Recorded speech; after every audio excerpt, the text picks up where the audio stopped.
سیدنا عثمان ذو النورین رضی اللہ عنہ کو دور ہے، مسجد کی نمازی بڑھ گئے ہیں۔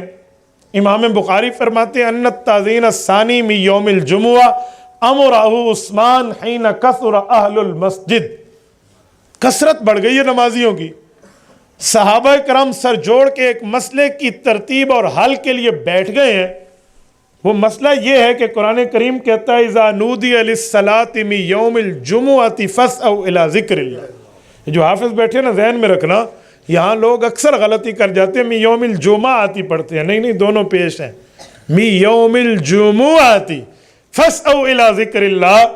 فرمایا کہ جب جمعے کی اذان آ جائے فوراً اپنے مسجد آنا ہے، فاسعوا الی ذکر اللہ، اللہ کے ذکر کے لیے فوراً دوڑ کے آنا ہے، آپ نے یہاں بیٹھنا ہے۔ اب جمعے کی اذان آتی ہے، ایک بندہ ابھی کاروبار میں مشغول تھا، وہ بند کر کے آنا، پھر غسل کرنا، پھر لین دین، یہ مشکل ہو جائے، تو اس کی کیا ترتیب بنائی جائے، کیا ترتیب رکھی جائے؟ تو صحابہ کرام نے بیٹھ کے ایک حل نکالا کہ مسلمانوں کو متوجہ کرنے کے لیے اس اذان سے پہلے ایک اذان دی جائے تاکہ وہ اپنے کاروبار کو موقوف کر کے جمعے کی تیاری میں لگ جائیں، تو گناہ گار نہیں ہوں گے۔ اور جب مسجد آ جائیں گے اور ادھر جب پورا مجمع بیٹھ جائے گا، پھر وہی اذان دی جائے گی جو سنت والی ہے، وہ مسجد میں ہی ہوں گے، فاسعوا الی ذکر اللہ کی مخالفت نہیں ہوگی، لہذا گناہ سے بچ جائیں گے۔ حضرت عثمان، حضرت علی، سب صحابہ نے اتفاق کیا، اجماع کیا، اتحاد کیا، فیصلہ صادر کر دیا کہ جمعہ کے دن 2 اذانیں ہیں۔ پہلی اذان جو ہے وہ زورا پہ دی جاتی تھی، پہاڑ پہ، مسلمانوں کو متوجہ کرنے کے لیے کہ آپ مسجد کی طرف آ جائیے، جمعے کی نماز کی جو ہے نا کیا کہتے ہیں تیاری میں لگ جائیے۔ پھر جب جمع ہو جاتے ہیں جیسے اب ترتیب ہے، پھر دوسری اذان آ جاتی تھی۔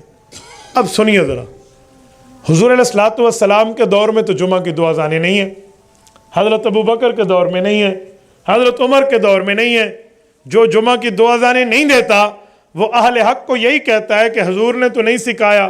ہم کہتے ہیں حضور نے کچھ آگے بھی فرمایا تھا یا کہا تھا صرف میرا سیکھا لے کر چلنا؟ اب جواب نہیں ہے۔ کیوں؟ ہر حدیث پاک، ہر خطیب جمعے میں یہ حدیث پاک پڑھتا ہے، علیکم بسنتی و سنت الخلفاء الراشدین۔ حضور نے فرمایا میری مسئلہ بھی لینا، میری بات بھی لینا، اور ابوبکر، عمر، عثمان، علی کے طریقے کو بھی لینا۔ تو یہ طریقہ تو عثمان و علی کے اتفاق و اتحاد و اجماع سے ہے، لہٰذا آپ جمعے کی اذان ویسے سنت ہے جیسے حضور کا کام سنت ہے۔ یہ میرا فتویٰ نہیں ہے، یہ فتویٰ پیغمبری ہے، وہ سنت الخلفاء الراشدین و بدعت الخلفاء الراشدین نہیں ہے۔ تو لہٰذا اب حضور علیہ السلام کا یہ بھی طریقہ ہے، اب ہم جمعہ کی 2 اذانیں دیں گے۔ اللہ کے رسول کی مسجد میں بھی جمعہ کی 2 اذانیں، اللہ کے گھر میں بھی جمعہ کی 2 اذانیں، اہل حق کے گھر میں بھی جمعہ کی 2 اذانیں۔ جس کے پاس 2 اذانیں ہیں وہ اہل حق ہے، جو اس کا انکاری ہے وہ فیصلہ کر لے۔ تو بہت آسان طریقہ ہے سمجھانے کا، اس میں نہ کسی کی لڑائی ہے، نہ کسی کے اوپر فتوے کی ضرورت ہے۔ تو جیسے گھی 2 نمبر 1 نمبر آپ جانتے ہیں، دودھ 2 نمبر 1 نمبر آپ جانتے ہیں، تو یہاں مسئلہ بھی 2 نمبر 1 نمبر آپ چیک فرما سکتے ہیں۔ ہمارے استاد جی ایک واقعہ سناتے ہیں کہ میں ڈسکا گیا سیال کوٹ کے ساتھ، ادھر ایک بزرگ رہتے تھے، پنجابی بولتے تھے، تو ان کے پاس جب میں گیا تو وہ میرے بیانات کہتے ہیں بڑے عرصے سے سنتے تھے، تو انہوں نے بڑا اچھا مجھے واقعہ سنایا۔ واقعہ یہ ہوا کہ ان کے پاس کچھ لوگ آئے۔ اب اس بندے نے بیانات تو دلائل سے سنے ہوتے لیکن سادہ آدمی تھا نا، مولوی نہیں تھا، اپنی سادگی والی دلیل دی۔ انہوں نے آ کر کہا کہ حضور پاک صلی اللہ علیہ وسلم نماز میں رفع یدین فرماتے تھے، آپ نماز میں رفع یدین نہیں کرتے، تمہاری نماز خلاف سنت ہے، اور حضور علیہ السلام کے 70 صحابہ سے رفع یدین ثابت ہے، یہ لو دلیل، یہ لو، یہ لو، یہ لو، سکھا دیے۔ جب ایسا کوئی بندہ سوال کرے نا تو دل چھوٹا نہ کیا کرے۔ حضرت امام اعظم ابو حنیفہ نے تو 80 صحابہ کا زمانہ پایا ہے، وہ کوئی سادہ بندہ نہیں تھا کہ ایسے ہی مسئلہ دے دے۔ تو جو آج والے 70 گن کے دے رہے ہیں وہ تو 80 کا زمانہ پا رہا ہے، تو اس کے پاس بھی کوئی چیز ہوگی۔ تو اس بزرگ نے بہت پیارا جواب دیا، اس نے کہا جی ہمارے پاس بھی دلائل ہے، دلیل دو دلیل دو فلان، 70 صحابہ، 70 بار بار 70 کہتے۔ انہوں نے کہا تسی انج نہیں سمجھنا، اے دسو نبی دے صحابہ دی تعداد کنی ہے؟ نہیں سمجھے؟ تو انہوں نے کہا جو حضور کے صحابہ کی تعداد 1.5 لاکھ کے لگ بھگ ہے، 1.25 لاکھ ہے۔ تو انہوں نے کہا 70 تمہارے اور باقی ہمارے۔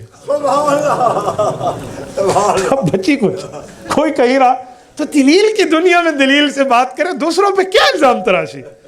میں ایک جگہ بیٹھا تھا گفتگو کرنے, ایک شخص نے مجھے کہا کہ میرے پاس اس مسئلے میں 6 حدیثیں ہیں اسی رفع یدین کے. میں نے کہا اصل میں ایک ہے. انہوں نے کہا 6 ہیں. میں نے کہا اصل میں ایک ہے اس مسئلے پر, روایتیں 6 ہیں, حدیث ایک ہے. کہتے وہ کیسے؟ تو میں نے وہاں بیٹھے ہوئے کہا, یوں 3 دفعہ میں نے سر پہ ہاتھ مارا. میں نے پہلے بندے سے پوچھا میں نے کیا کیا؟ انہوں نے کہا جی آپ نے سر پہ ہاتھ مارا. دوسرے سے 10 بندے بیٹھے, 10 نے کہا. تو میں نے اسے کہا میں نے ایک ہی مرتبہ 3 دفعہ ہاتھ مارا ہے یا 10 مرتبہ؟ کہا جی 1 مرتبہ. میں نے کہا اب روایتیں 10 ہو گئی ہیں.